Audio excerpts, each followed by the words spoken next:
Doctor Himanta Biswa Sarma নেতৃত্বাধীন BJP সরকারকে 2026-এর বিধানসভা নির্বাচনে পরাজিত করার হুঙ্কার বাঙালি যুব ছাত্র ফেডারেশনের।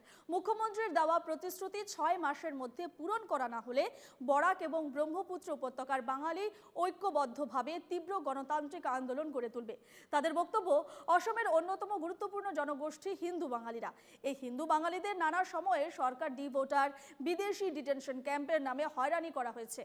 এ নিয়ে অভিযোগ করে এসেছে বাঙালি যুব ছাত্র ফেডারেশন। এখন সদ্য সমাপ্ত লোকসভা নির্বাচনের পরই ফের অসমের কয়েকটি জেলায় বাঙালিদের নামে ডি ভোটার, বিদেশি নোটিশ পাঠানো শুরু হয়েছে। এই ঘটনায় তীব্র প্রতিক্রিয়া প্রকাশ করেছে ফেডারেশন। রবিবার শিলাপাথরের সেঙ্গাজান আঞ্চলিক ফেডারেশনের অধিবেশনের প্রকাশ্য সভায় বিজেপি নেতৃত্বাধীন সরকারের বিরুদ্ধে তীব্র বিষোদ্গার করেন ফেডারেশনের সভাপতি দীপক দে।